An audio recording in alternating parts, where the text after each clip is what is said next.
Bonjour Emmanuel Morel. Bonjour. Une dizaine de membres d'un groupe d'extrême droite qui aurait envisagé de commettre des attentats contre des musulmans en France ont été arrêtés. Y a-t-il selon vous une vraie menace d'une certaine extrême droite en France ou est-ce qu'il s'agit d'un épiphénomène? Ah non, je pense que depuis plusieurs années, il y a une résurgence d'une extrême droite violente, organisée. Et là, ce que je trouve encore plus inquiétant dans le cas présent, c'est qu'on trouve, c'est pas des skinheads de base, des excités, c'est des officiers, des policiers. Bref, il y a des réseaux qui s'organisent et les pouvoirs publics feraient bien d'être un peu vigilants. Vous pensez que, on se souvient qu'il y a quelques mois de ça, Jean-Luc Mélenchon avait demandé à Gérard Collomb de se saisir de cette affaire en estimant que la menace de l'extrême droite était sous-estimée en France. Vous partagez cet avis? Bien sûr. Il avait raison et d'ailleurs, à l'époque, Gérard Collomb n'avait pas répondu positivement à sa demande de protection. Vous vous souvenez que M. Castaner aussi avait été menacé. Je pense qu'il faut prendre ça au sérieux. Et de la même façon que, il y a quelques semaines maintenant, tous ces jeunes fascistes venus de toute l'Europe qui ont escaladé un col dans les Alpes pour empêcher les migrants de passer la frontière, n'ont pas fait l'objet de sanctions sévères qu'ils méritaient pourtant, puisqu'ils défiaient ouvertement la loi. Donc oui, il y a une résurgence de l'extrême droite. Oui, les pouvoirs publics ne sont pas assez vigilants. Et je pense qu'en tant que militant de gauche, militant progressiste, c'est notre devoir non seulement de le dénoncer, mais de s'organiser pour contrecarrer ce mouvement très inquiétant. On va parler de l'Europe et de la mission qui est la vôtre au sein du Parti socialiste dans la perspective des élections européennes. L'Europe qui est en crise assez profonde, notamment sur cette question migratoire. On le voit depuis des semaines. Pensez-vous que l'Europe puisse voler en éclats sur ce dossier-là? Il y a un risque, incontestablement, parce que ça n'est pas nouveau. Ça date de 2015, en réalité. En 2015, il y a eu un afflux très important de migrants, de réfugiés qui fuyaient pour la plupart la guerre. On parle de Syriens, on parle de Libyens. Et à ce moment-là, la Commission européenne avait fait une proposition qui était plutôt rationnelle, qui était de dire, en tant que continent de 500 millions de personnes, nous avons les moyens d'accueillir dignement ces personnes qui fuient la guerre et la persécution, pourvu qu'on s'entende sur une répartition, sur des moyens mis à disposition pour l'accueil, et l'étude des demandes d'asile, etc., etc. Or, qu'est-ce qui s'est passé? La solidarité européenne a volé en éclats. Il y a des pays, clairement, on parle souvent de la Hongrie, mais ce n'était pas que la Hongrie. Il y avait l'Autriche, il y avait le groupe de Visegrad, qui ont refusé purement et simplement l'accueil de ces personnes. Et donc, en fait, le plus gros de la crise migratoire est passé.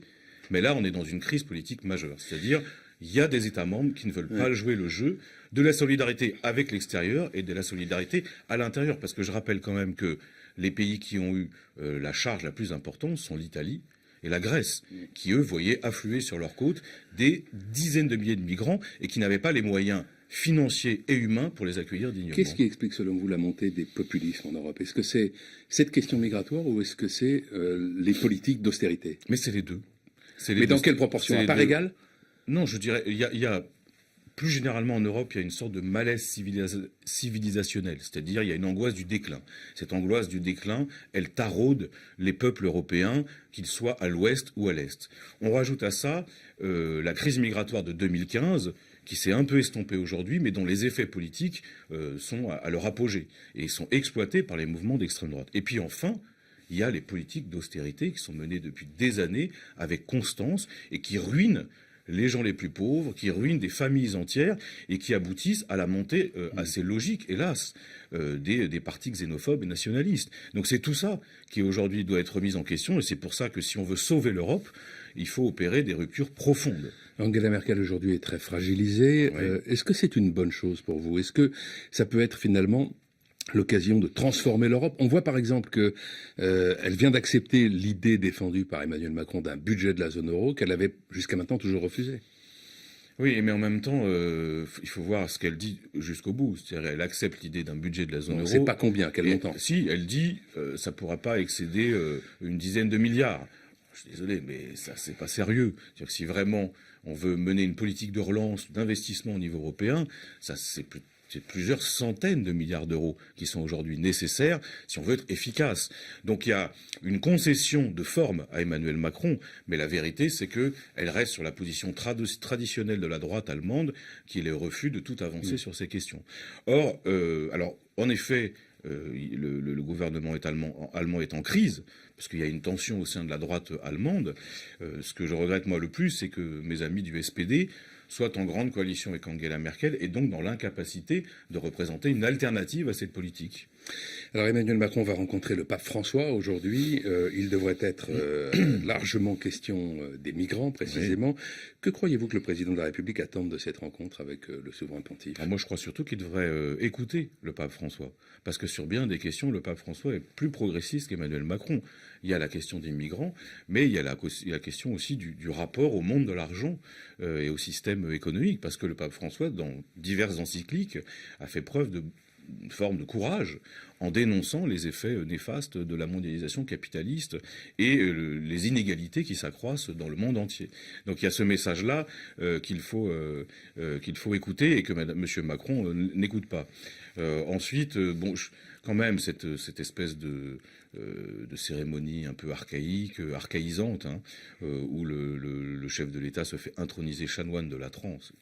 Ça est quand même une survivance un peu du passé. Vous pensez qu'il aurait dû ne pas le faire comme François Hollande Pas que François Hollande, vous savez que Giscard d'Estaing, ou même François Mitterrand ne l'avaient pas accepté. Bah oui, le président de la République laïque, c'est un peu curieux. Mais ça s'inscrit dans une stratégie pensée d'Emmanuel Macron. Vous vous souvenez, au début de l'année, il avait dit aux responsables religieux qu'il allait les protéger face à une supposée radicalisation de la laïcité.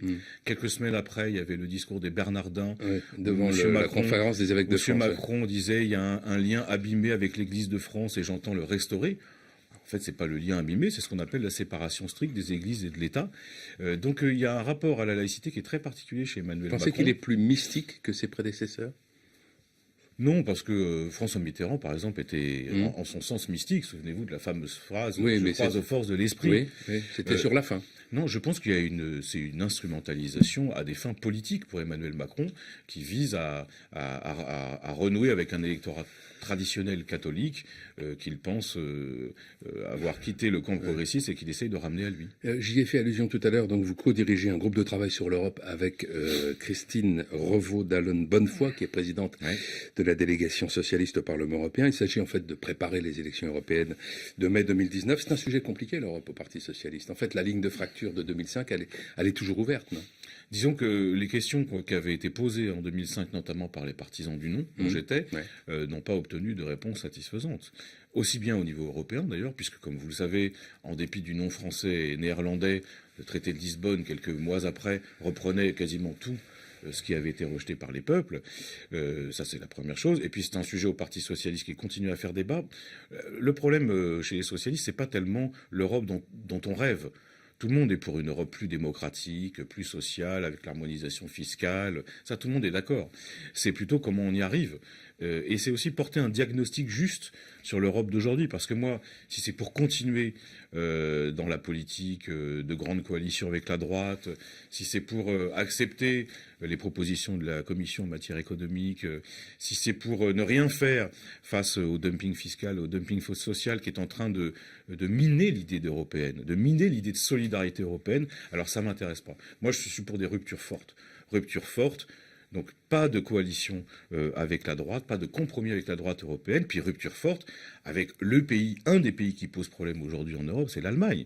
C'est-à-dire l'obstination de la droite allemande à mener des politiques budgétaires qui ne fonctionnent pas. Ça, c'est ce que vous souhaitez, appauvrissent les peuples. Mais est-ce que ce sera la ligne du Parti socialiste ? J'en sais rien. Moi, je me bats pour les convaincre.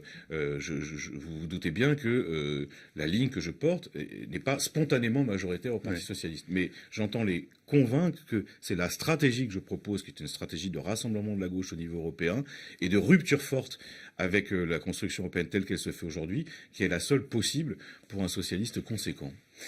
Merci Emmanuel Morel. On n'a pas le Merci temps de à vous. parler de foot, c'est dommage, mais enfin bon, il y a un match. Bon, bah, allez-y, en, faites-vous en plaisir. 10 secondes, la France sera première de son groupe après le match contre le Danemark. Oui, je pense. Ouais, Je pense ça qu'il y a sera. pas mal de changements, mais Ouais. je pense. Mais il faut quand même noter qu'il y a eu des matchs magnifiques depuis le début de ce Il y en a eu mondial. pas mal, c'est On vrai. s'y attendait pas. Ouais. Vous avez des équipes extraordinaires. Et même l'Iran, par exemple, hier a fait un très beau match.